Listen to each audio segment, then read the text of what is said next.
जय सिया राम दर्शकों, आप सभी का बहुत बहुत स्वागत है आपके अपने प्रोग्राम स्वयं को खोजो में। और मैं हूं आपके साथ उपेंद्र कौर।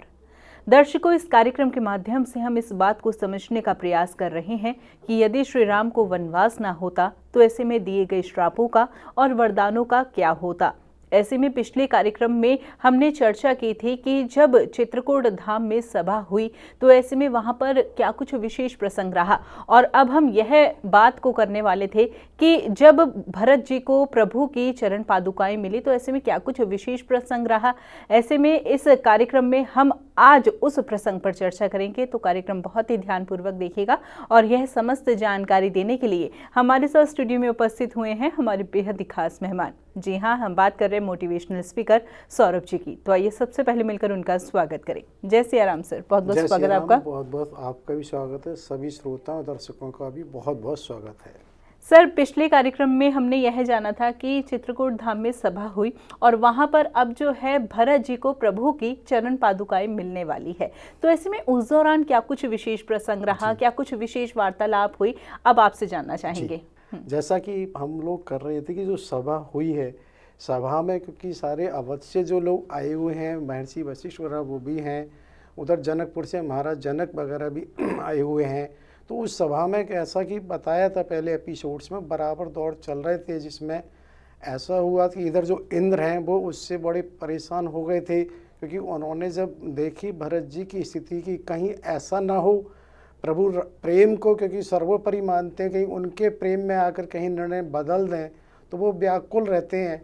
तो वहाँ पर हम जब इस तरह की बात कर रहे थे कि जो महर्षि वशिष्ठ हैं वो जनक जी के साथ वहाँ प्रभु राम जी के रघुनाथ जी के पास जाते हैं, और रघुनाथ जी के पास जाकर वो इसकी बात करते हैं कि किस तरह से जनक जी और भरत जी का संवाद हुआ है। और भरत जी के बाद वो उसको बताते हैं कि इस तरह से उनकी वार्ता उनसे हुई है, जनक जी की, भरत जी की। तो वो प्रभु रघुकुल उनके पास जाके, प्रभु राम जी के पास जाके ये कहते हैं कि अब तुम्हारी जो आज्ञा हो वही बताओ, उसी को किया जाए। तो यहाँ पर जैसे ही वो राम जी के पास जाते हैं तो महत्वपूर्ण विषय है कि उन्होंने सबको पता है कि उनकी आज्ञा को कोई नहीं टालेगा, बिल्कुल। लेकिन फिर भी वो क्या कहते हैं कि नहीं, आप जैसे गुरु और महाराज जनक जी के होते हुए अगर मैं कुछ कहूँगा तो ये मेरी निश्चित रूप से अनुचित होगा और मेरे को नहीं कहना। मैं शपथ खाकर कहता हूँ जो आपकी आज्ञा होगी वो मैं स्वीकार करूँगा। तो अब यहाँ पर जब शपथ खा के जब वो कहते हैं तो वो संकोच में पड़ जाते हैं, क्योंकि महाराज जनक भी हैं और महर्षि वशिष्ठ भी हैं। लेकिन वही है कि वो निर्णय आप देख रहे हैं ना कि सबको यहाँ ये देखिए कि मर्यादा है, सबको पता है गुरु महाराज को हमारी बात को कोई नहीं टालेगा, लेकिन निर्णय क्योंकि एक होना है तो सबके मन में एक बात ये भी आती है निर्णय क्या हो, तो कोई कहना भी नहीं चाह रहा है। और सब कितना मिलकर चल रहे हैं। हाँ, आज के समय में इसी बात की तो कमी रहती है। सबको एक दूसरे के भाव और सम्मान का कितना महत्व दे रहे हैं। बिल्कुल। तो वहाँ भी उन्होंने जब इस तरह से कहा है तो सब लोग शांत हो गए। रघुनाथ जी ने ये कहा जो भी आप कहेंगे।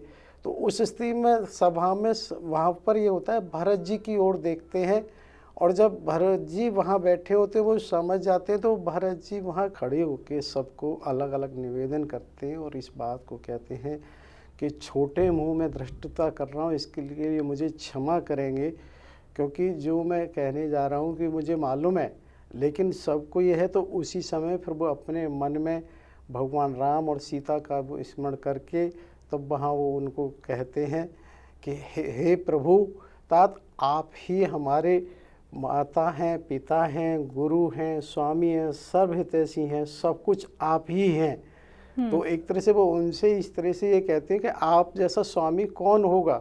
और वो ये कहते हैं कि देखिए, आप जैसा स्वामी कोई दूसरा नहीं है, कि जो कुछ भी, और मुझ जैसा कोई वो नहीं है सेवक, जो मैं आपकी उस चीज़ की एक तरह से अवज्ञा करके भी यहाँ आया हूँ, तो मुझ जैसा तो कोई ढीठ नहीं है। वो अपनी को ये करते हैं, कितने निम्न स्तर पर ले जाते हैं, स्वामी को बड़े उच्च स्तर पर ले जाते हैं, जिसका उनका आशय ये होता है कि भाई मैं तो कितना वैसा हूँ दीन, अपने को दीनता में ले जाते हैं, और स्वामी को ये ले जाते हैं कितने वो है पराकाष्ठा में। वो कहते हैं कि आप जैसा स्वामी नहीं, और मुझ जैसा सेवक जो आपकी अवज्ञा करने में भी ढीठ बना रहा हूँ, और वो फिर ये कहते हैं कि मैंने आपकी अवज्ञा प्लस पिताजी के जो वचन हैं उसकी अवहेलना की, जिसकी वजह से सारे समाज को लेकर मैं यहाँ आ गया हूँ। और मुझे ऐसा एक तरह से वो ये मानते मुझे नहीं करना चाहिए। वो कहते हैं कि संसार में ऐसा कौन दिन ऊंचा नीचा छोटा बड़ा कुटिल कौन ऐसा होगा जो किसी भी तरह से आपकी आज्ञा की अवहेलना कर सके। ऐसा कोई नहीं है, एक मैं ही तो ऐसा हूँ जो मैंने इतनी अवहेलना की, और एक मेरे स्वामी आप हैं कि उस सब के बावजूद भी आपने मेरा उसको छिपा कर उसको इस तरह से रखा कि जैसे मेरा और मान और यश बढ़ गया है, जबकि मैं ऐसा इस लायक नहीं हूँ। मैंने तो एक तरह से अवज्ञा की है आपकी, लेकिन फिर भी है। और आपने जो मेरे दोष हैं उनको, जो मेरे दूषण है उनको एक तरह से भूषण बना दिया है, और जो मेरी वो है उनको इस तरह से प्रस्तुत किया है। तो वहाँ जब वो अपनी इस तरह से रख रहे होते तो सभी लोग उनकी भावनाओं को देखकर बड़े व्याकुल और एक तरह से सभा में हो जाते हैं।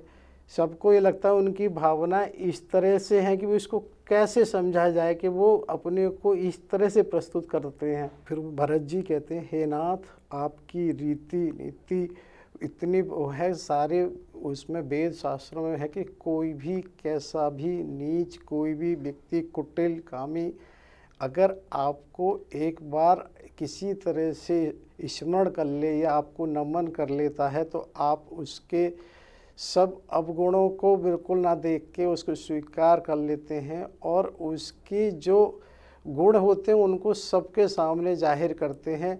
और मैं बिल्कुल निश्चित रूप से बड़े भुजा उठा के और बड़े उससे कहते हैं, मैं ये कह सकता हूँ आप जैसा स्वामी केवल आप ही हैं, कोई आप जैसा स्वामी नहीं है। तब भगवान राम जी उनको इस बात को जब कह रहे होते हैं तो वो उनकी भावना को समझते हैं, तो भी उसमें वो कहते हैं, नहीं भरत तुम जैसा सेवक भी तुम ही हो, जो मन क्रम वचन से तीनों से तुम स्तनीय हो, वो भी तुम जैसा भी कोई नहीं है। वो कहते हैं इस प्रकार जो सेवकों की बिगड़ी बातें जो भी कमी है उसको सुधार देते हैं, पर उसके अलावा आप तो उनको साधुओं के शिरोमणि बना देते हैं। शिरोमणि उन्होंने शब्द उपयोग किया, तो शिरोमणि से एक चीज़ आती है कि भाई सिर पे जो मणि है, तो शिरोमणि से क्या होता है कि वो ना किसी को दिखानी होती है ना देखनी होती है, स्वतः ही दिखती है। क्योंकि मणि कहीं और धारण करेंगे तो अलग बात है, लेकिन जो सिर पे है तो सिर की मणि तो सभी को स्वतः नजर आएगी। तो वो वहाँ इसी तरह से वो कह रहे होते हैं भी तो आपने ऐसा किया है। तब भी भरत जी इस बात की और चर्चा करते हैं। वैसे तो जब उसमें बहुत सारी बातें रही हैं, लेकिन संक्षिप्त में फिर वो इस बात को कहते हैं कि मेरी जो अपनी इच्छा है मैं उस बात को आपके सामने रख रहा हूँ, जो मेरी शकल है स्वप्न में भी वो रहती है कि मैं चाहता हूँ कि मैं केवल सेवा ही धर्म को, वो एक तरह से वो कहते हैं कि मेरे को आज्ञा हो जो आप कहें वो सेवा को ही पूरी तरह से अपनाऊं, जो आपकी आज्ञा हो वो सेवक का धर्म है, मैं उसे अपनाऊं। भरत जी अब इस तरह से कह रहे होते हैं कि भाई जो आपकी आज्ञा होगी मैं उसे ही सेवा और कर्म स्वीकार करता हूँ। तो वो व्याकुल होके भगवान राम के चरणों को पकड़ लेते हैं। तो वो उस तरह से उनके सश्रु नेत्रों से अश्रु बह रहे होते हैं। तो वहाँ पर भगवान राम उनको हाथ से पकड़कर अपने पास बिठा लेते हैं। जब वो बिठा लेते हैं तो उनकी ऐसी स्थिति देख के सारी सभा और वो एक व्याकुल, एक तरह से आकुल और व्याकुल हो जाती हैं। तो यहाँ फिर ऐसा होता है जैसा कि पहले भी कहा गया है कि इंद्र हैं, वो वहाँ पर फिर क्या करते हैं कि अपनी एक माया का उपयोग करते हैं, क्योंकि उन्होंने ये देखा कि कहीं ऐसा न हो। तो वो सबके जो सभा में बैठे हुए आम नागरिक हैं उनके मन को प्रभावित कर देते हैं, एक तरह से उनके मन को उचाट कर देते हैं। उचाट से होता है ना, जैसे कभी कभी मन हमारा उचाट, हम बैठे यहाँ मन कहीं हमारा और जा रहा होता है, तो उनके मन में कहीं घर भी स्मृति में आ गया, अरे घर पे क्या हो रहा होगा, तो मन उस तरह उचाट हो जाता है। लेकिन प्रभु का जो प्रेम का आकर्षण है तो ऐसा भी नहीं है, वहाँ नहीं हो। तो वो एक तरह से ऐसी दुविधा में हो गए हैं, जैसे कभी कहना चाहिए कि नदी का जब मिलन होता है या संगम पर कहें समुद्र में, तो वो जल आपस में कभी इधर जाता है कभी उधर जाता है। तो वो उसी तरह से उनका मन प्रभावित हो गया है। और ये उन्होंने किया है दिन। तो यहाँ पे एक बात ज़रूर मन में आती है कि देखिए जो हमारा मन है वो कहीं और से कहीं ना कहीं संचालित हो जाता है। बिल्कुल। हमें लगता तो ये हम अपने हिसाब से कर रहे हैं, पर वास्तव में कुछ ही ना लोग कुछ, हैं जो अपने मन को अपने बस में रख पाते हैं, नहीं तो मन के बस में हो जाते हैं। बिल्कुल, और कोई ना कोई हमें प्रभावित कर ही देता है और हम उसके अकॉर्डिंग चलते हैं। कि इसका सबसे बड़ा उदाहरण हम वर्तमान में ये देखते हैं ना कि बहुत सारे लोग इस बात को सहज स्वीकार करते हैं, जो क्रोध है हाँ जी, वो किसी भी तरह से लाभकारी नहीं है। बिल्कुल। तन से, मन से, धन से आपके शरीर को भी क्षति पहुंचाता है, मन को प्रभावित करता है और तन को भी प्रभावित करता है, लेकिन फिर भी क्रोध आ जाता है। उसी तरह से हम ये देखते हैं अब जो बच्चे हैं आजकल मोबाइल है और उसमें इतने ज़्यादा क्यों इन्वॉल्व हो गए हैं, क्योंकि कहीं ना कहीं ऐसा लगता है कि ये सब चीज़ें उस तरह से केंद्रित हो रही होती हैं जैसे दूसरे से। जैसे वर्तमान में अभी हम ये मानते हैं, कई बार सुना है कि कहीं कुछ लोग चाइना वगैरह में इस तरह रिसर्च करते हैं पुराने इंस्ट्रूमेंट और मोबाइल्स को लेके कि भाई वहाँ पर क्या चीज़ चल सकती है, इस तरह की रील्स वगैरह इस तरह की चीज़ें डालते हैं जिससे लोग उनका जो मन है उनके हिसाब से वो चल रहे। क्योंकि यहाँ ये चीज़ है कि माया के बस में होने की वजह, इसका मतलब माया के बस में होने के मतलब कोई व्यवस्था ऐसी हो सकती है और थी और रहेगी जो दूसरों को प्रभावित करती है। बिल्कुल। तो यहाँ यही चीज़ है कि हालांकि ये बताया गया है कि उस माया का जो प्रभाव है, जो मूल उनके हैं उनको प्रभावित नहीं किया है, चाहे वो भरत जी हैं, चाहे वो मतलब भगवान राम जी हैं, चाहे महर्षि वशिष्ठ हैं, जनक महाराज हैं, जो मुनि हैं, उनको नहीं प्रभावित किया है, लेकिन बाकियों को किया है। तो यहाँ ये बात भी आती है जो इंद्र का स्वभाव है, तो यहाँ थोड़ा सा मन में राम जी भी मतलब एक तरह से ना कि हृदय में सच्चा कर वो कह रहे हैं लोग कि इंद्र का एक स्वभाव को वो एक तरह से कुत्ते और कामी से उसकी तुलना करते हैं, और शायद उसकी वजह मुझे लगता है इसलिए है, हालांकि ऐसा नहीं कहना चाहिए, कि उन्हें लगता है जब ये निश्चित है कि उन्हें पता है कि मैं आया ही वन गमन के लिए हूँ, पहले भी हम इसको कर सकें और आगे भी अभी कहेंगे इस बात को, तो उन्हें लगता है कि बताइए एक इंद्र राजा हो के भी इतने सशंकित क्यों हैं भाई, वो बार बार क्यों ऐसे महसूस करते हैं कि ऐसा हो जाएगा।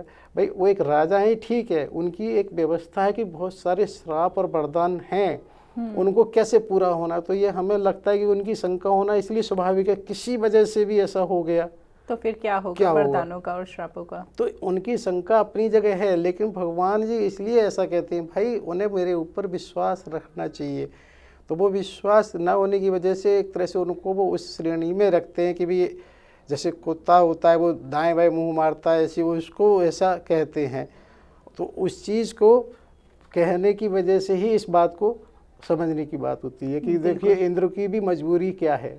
बिल्कुल, हालांकि प्रभु के ऊपर तो कभी हम शंका कर ही नहीं सकते, लेकिन फिर भी जो है देवताओं को कहीं ना कहीं शंका है, पर उनका भी ये ठीक है कि प्रभु तो प्रेम के ही रहते हैं हमेशा, कि प्रेम से बिल्कुल उनका मन जो है बदल नहीं जाए, क्योंकि उन्हें मालूम प्रेम सर्वोपर है, प्रेम के आगे कोई नियम किसी तरह का नहीं रहता है प्रभु का, और इसीलिए वो आज तो उन्होंने कभी ये नहीं कहा कि मैं यही करूँगा ये नहीं करूँगा, प्रेम सर्वोपर है। हाँ जी। जब इंद्र ने सबकी मति को ऐसा कर दिया तो उससे प्रभावित हो रहे होते हैं, लेकिन भरत जी का जो मन व्याकुल है वो उसको देख के वहाँ पर बाबा तुलसीदास जी वगैरह कहते हैं उनकी स्थिति का कोई वर्णन नहीं कर सकता, मैं इतना छोटा हूँ, मैं उनकी उसका नहीं, तो वहाँ वास्तव में उनकी स्थिति ऐसी उसका वर्णन तो कोई नहीं कर सकता, तो मैं तो खैर कर ही नहीं सकता।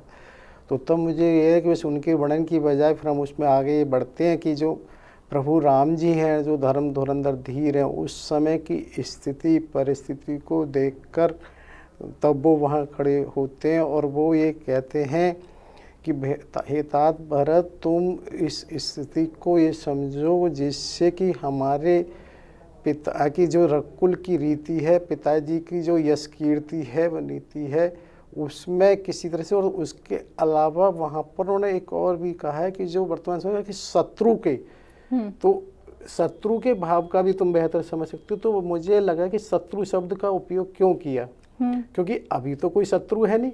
बिल्कुल।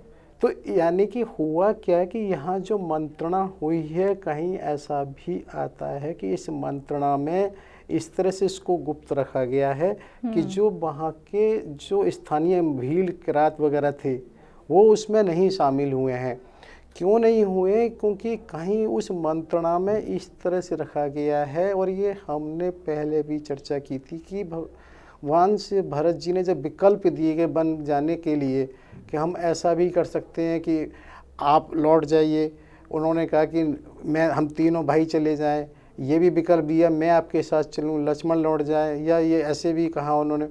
तो ये कहने का आशय ये है कि ये सबको समझ आ गया था कि बन जाना केवल वो नहीं है, बन जाने की तो आवश्यकता है।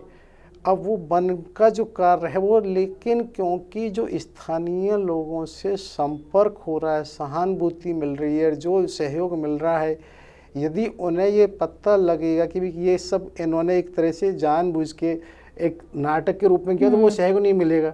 होता है कि अभी स्थानीय व्यक्ति इसलिए जुड़े हुए हैं, भाई इनको इस स्थिति में आए हैं, यदि सबको लगे ये जानबूझ के आए हैं तो वो अलग स्थिति होगी। तो यानी यहाँ ये कहने का आशय है कि जब शत्रु शब्द का उपयोग किया है तो ये सबको ये पता है कि वो कहते हैं भाई तुम शत्रु के मन की स्थिति भी समझते हो। तो अब ये चीज़ है ना कि शत्रु का मतलब ये है कि उन्हें ये पता है कि आगामी क्या होना है और सबको पता है, तो वो शत्रु की बात को कह के तब ये कहते हैं कि तुम्हें पता है और तुम उसी के हिसाब से सोचो। तुमको अपने कर्तव्य का या मेरे धर्म का बहुत अच्छे से पता है, अब मैं उसमें ये बात सिर्फ तुमसे कहता हूँ। तुम एक बात ये देखो कि अभी तक हमारे पिताजी के ना रहने के बाद जो कुछ भी हो रहा है वो कितने हो रहा है, वो सिर्फ और सिर्फ गुरु प्रभाव और गुरु वंश के कारण ही तो हो रहा है।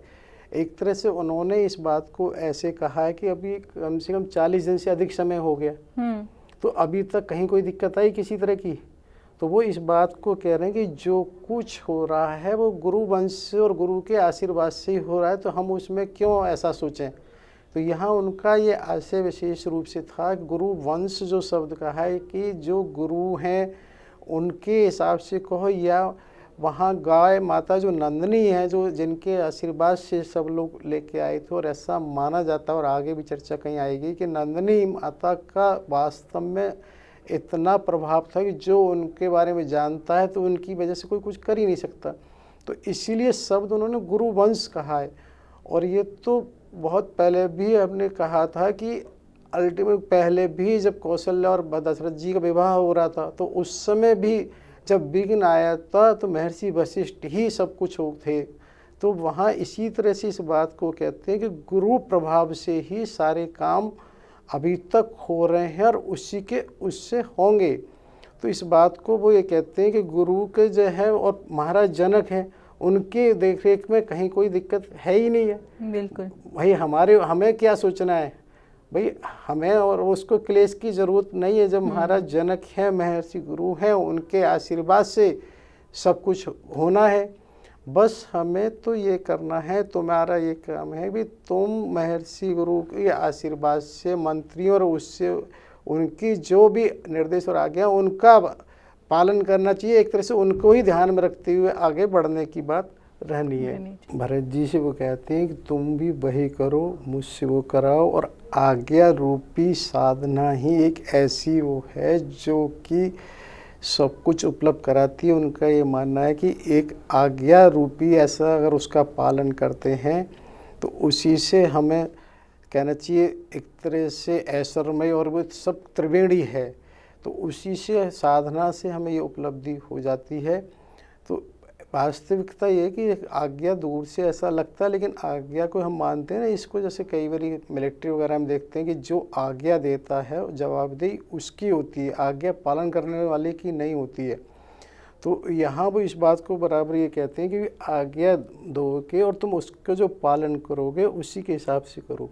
यहाँ ये भी वो कहते हैं कि जो मेरा दुख है वो सबने बांट लिया है। तो यहाँ ये बात देखिए कि जबकि उनका दुख इसलिए वास्तव में बड़ा है कि वन गमन में कब कहाँ कौन सी दिक्कतें आएंगी किसी को नहीं पता है, लेकिन फिर भी भगवान राम उनसे ये कहते हैं कि देखो मेरा दुख तो सबने बांट लिया, ये तुम्हारा दुख है कि चलो बड़ा है, मतलब एक तरह से 14 वर्ष तुमको अवध में रहना है।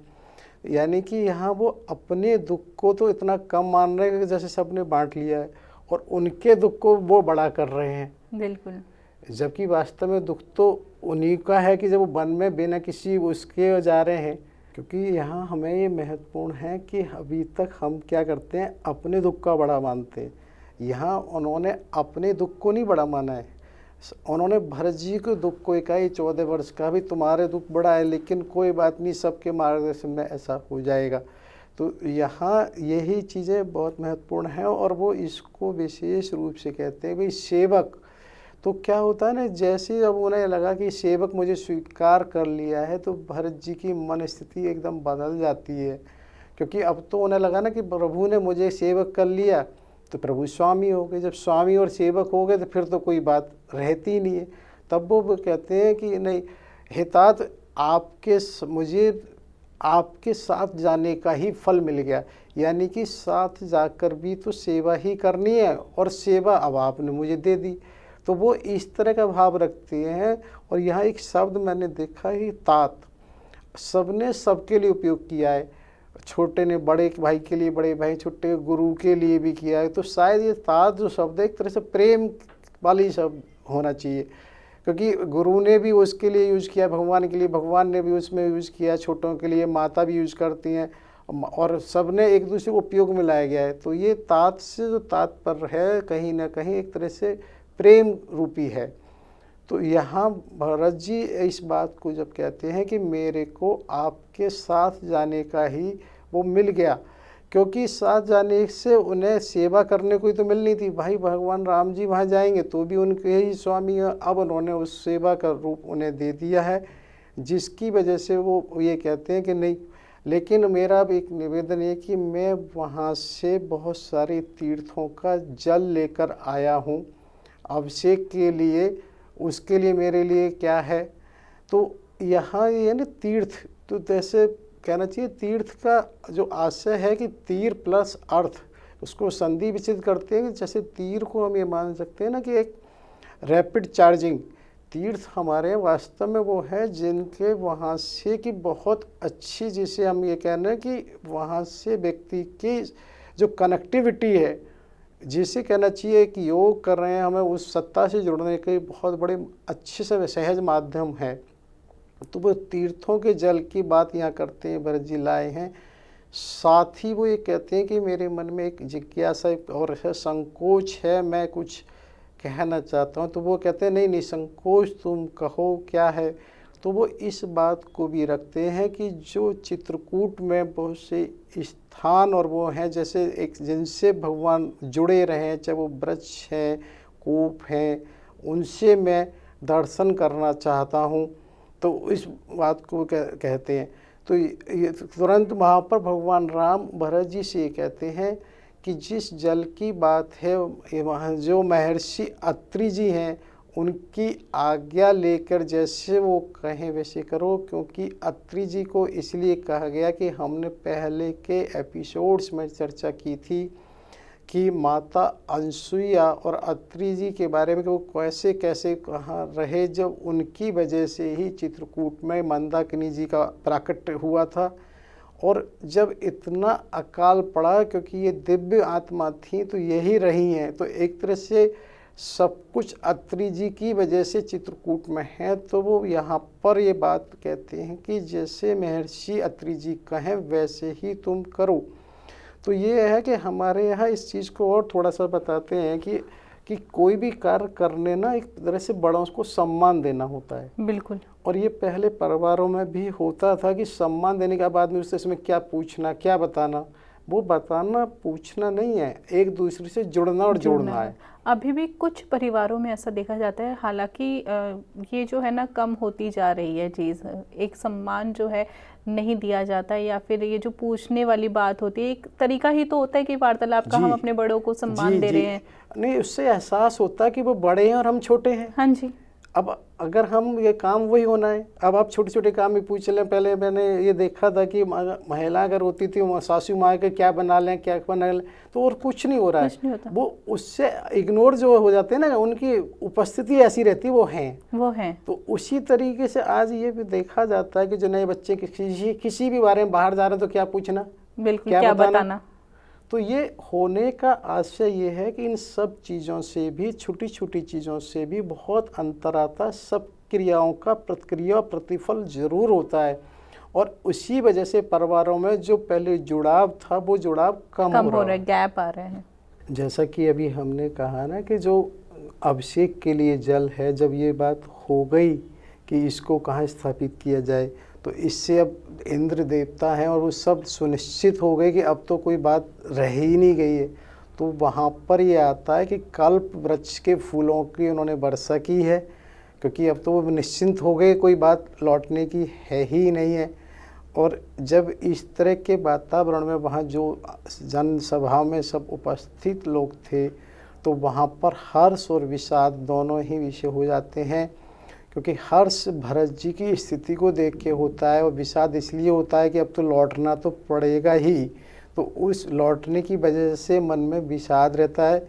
तो वहाँ माता कौशल्या भी ऐसा आता है कि वो अन्य रानियों को भी समझाती हैं, और उसमें इस तरह से कहती हैं, स्त्री और समय के हिसाब से कोई ऐसी बात नहीं है, उसको एक तरह से सबको समझाती हैं। और वहाँ जब उन्होंने भरत जी ने जो जल के बारे में जो बात की है, तो महर्षि अत्रि जी उनसे ये कहते हैं कि पास में ही एक कूप है, इस जल को उस वाले कूप में सिरा देते हैं, जिसकी वजह से फिर भरत जी जो के साथ जो सेवक आए हुए हैं, वो सारे पात्रों को ये कहते हैं कि उस कूप के पास ले जाते हैं, और एक तरह से उस कूप में ही जल को डाल देते हैं। तो वो ही जल जब उसमें डालने के बाद ही उसका नाम भरत कूप हो जाता है। बिल्कुल, बहुत ही विशेष जानकारी से सर आज भी इस कार्यक्रम के माध्यम से आपने हमें अवगत कराया, हमारे दर्शकों को अवगत कराया। लेकिन आज इस कार्यक्रम में हमने वादा किया था दर्शकों से कि आज हम उस प्रसंग के बारे में भी जानेंगे कि जब भरत जी को प्रभु की चरण पादुकाएं मिले, लेकिन कार्यक्रम में अब समय का अभाव है, तो ऐसे में इस प्रसंग को हम कार्यक्रम की अगली श्रृंखला में जानेंगे। तब तक के लिए आपने अपना कीमती समय दिया और इतनी महत्वपूर्ण जानकारी से हमें अवगत कराया, उसके लिए बहुत बहुत धन्यवाद। धन्यवाद, बहुत बहुत सभी श्रोताओं और सभी दर्शकों का कोटि कोटि आभार। होने वाली गलतियों के लिए क्षमा। जय श्री राम। जय श्री राम।